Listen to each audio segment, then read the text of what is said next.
We know that commencement is actually a full weekend of activities, and so we're hoping to maybe touch through a couple of those additional activities that go on the couple of days beforehand. So Kathleen, can you sort of tell us about some of the other things that families and guests might be participating in with their student over the weekend? Yes, sure, you bet. I think that, and again, this is all on the commencement webpage, and we'll maybe kind of highlight for folks how to find the actual events listing, which will have all of these, a little bit more information about these things. But I would start with Friday evening. There's the president hosts a reception at her house for all families, all graduating students and their families and supporters and guests. And that's free, absolutely open to everybody, no special attire needed. A little snackies, not a full meal, but little snackies are available. The next morning, again, the students have a schedule of rehearsal in the morning that is they need to attend before class day, which is for undergraduates only and their guests. This is just kind of the undergraduate celebration all to themselves. So again, families and supporters and guests are welcome to attend and join. It takes place at the BEMA, which is a really magical campus gathering place. Its BEMA means elevated platform in Greek, and there are elevated platforms in the BEMA. And so lovely awards are presented, some speakers that have been selected by the students present remarks. It's a really fun, mellow time. The BEMA is a little hard to get to if you have accessibility concerns. It's kind of, you have to most folks will be traveling there by foot. If you have accessibility concerns, you could get dropped off there, but you should do that earlier before the students process in. And again, that's all kind of indicated on the website. Students sit on the ground. We've got some chairs, plenty of chairs for some families and supporters. Also, families sit. Guests will bring blankets. They might just kind of hang out in the shade under the tree.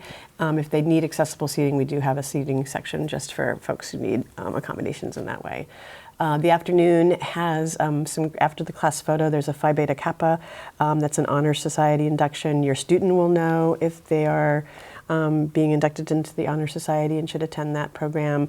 Baccalaureate's a beautiful multi-faith celebration in Rollins Chapel that the Tucker Center is responsible for, has a wonderful keynote speaker, so their website will have more information about that. Again, Rollins is accessible, and that's open to all graduates and their families and supporters. And again, no cost, no tickets needed. Then we have a graduation gala at the College Center, the Student Center, on Saturday evening that is open to all, no special attire needed, no cost. Kids are welcome. There's live music, there's dancing, there's food and drink. It's just a really great opportunity to hang out with family, friends, and celebrate. I think I hit them all. Did I hit it all? Yeah. I think that you did hit it all, and it's a really full weekend. There's so many special events that are happening, and it's wonderful that families and guests are included in all of that. And I guess I'm wondering, though, what if people can't make it to all of this? Is that okay, or how does that go? I think it's okay. Oh, I think it's okay too. And I think families should work with their graduate of what's important to the weekend, what's important to them. And if you were to attend everything, it's a somewhat tight schedule. And so I think you have to, and actually I'm going to add one other thing to your schedule is departments also have open houses. So department and some organizations also have small receptions with faculty and their staff for their graduates within their programs. Or community celebrations. Yeah. And so those are sprinkled in there as well. So I think you have to kind of look at the weekend as a whole, what's important, what you want to attend to. And some of the ceremonies are a time, but the receptions you can come and go. You can attend for a little bit. There's also flexibility in some of these where you can always get in late. So if you are running late from another thing, don't worry, don't run across campus. You can still get in. I was going to add that I think kind of letting your student take the lead and like to EJ's point, what matters to them, where are the communities and groups of folks they want to make sure that you meet or you spend time with. I was just at my son's graduation last weekend, and I think really just sort of letting it be was really lovely. And I would also encourage everyone to make space for self-care, to pace yourself, and also to allow for some serendipitous magic. If you just feel like sitting on a bench and being, that's a really great way to spend some time too. Yeah. So many things that they can be participating in, and if they aren't able to make it to everything, it will still be a really, really special time. Absolutely. We want people to enjoy themselves, and feel maybe less pressure and more just kind of joy and gratitude in being with their student and celebrating. This is actually going to be my first commencement at Dartmouth because I just started last summer. So from some seasoned experts, can you just tell me and tell our families and supporters, what is your favorite part of the commencement weekend? You go first. I'll go first. I joke a little bit. It's the end. So one is kind of like, oh, it's all done and we can focus on cleanup. But also the end, like I'd mentioned before, where the families are, they get their diplomas and the families are gathering with their graduates. And it's just a really nice point to see where people are, one, looking back and seeing what all that they've accomplished, looking ahead, saying their goodbyes, but also know that, Dartmouth connections last forever. And so it's just a really nice opportunity to see all these different connections in a wide area. It's not just, Baker Lawn, it's kind of throughout the campus. I'm here kind of late on Sunday, and that's something that's still going on as I'm leaving campus. And it's just nice to, see the end of what someone's had for their whole career here at Dartmouth. Yeah, that's really special. How about for you, Kathleen? I think this is maybe my 26th commencement, which is a little staggering. And I have lots of favorite parts, but I'll pick one.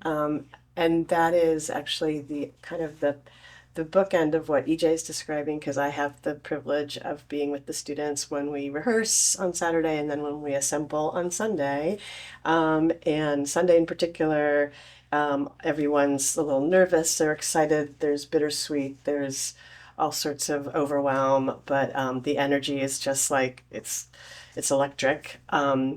And they kind of know what to expect, but they don't really know what it's going to feel like. And then we have a great alum who comes back and plays the bagpipes for us every year.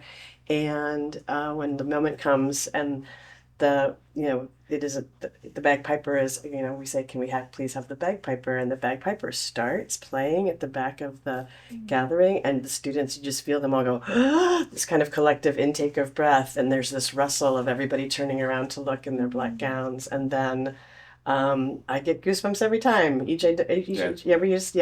still getting goosebumps talking about it. And then just watching the students it hits them, oh my gosh, this is really going to happen. And then we make this beautiful thing happen. And it's a great day, but it's really always very it's just very moving. Yeah, I feel very lucky to be there. That's so great. Thank you so much. And I hope you realize we're excited. We're excited for commencement. And this really is an entire community set of events. It takes a village to put on all of these activities, from the folks that are preparing the grounds, to preparing your students, to getting the chairs put out, and then everyone participates in the activities as they come. It really is a community endeavor to put it on, but then to enjoy it too. And we're just so thrilled to celebrate with you, to celebrate your student and all that they've achieved, and to send them off onto the next version of their journey after they leave Dartmouth. We hope that this has been helpful answering some of your questions. You can always reach out to Commencement at dartmouth.edu to get more help if you have additional questions, or to check out the website. And we are happy to answer any further questions that you have. But we're excited to be with you on campus in just a couple of weeks. Thank you both Thank you for this. Thank you. And thank you. And we'll see you on campus soon.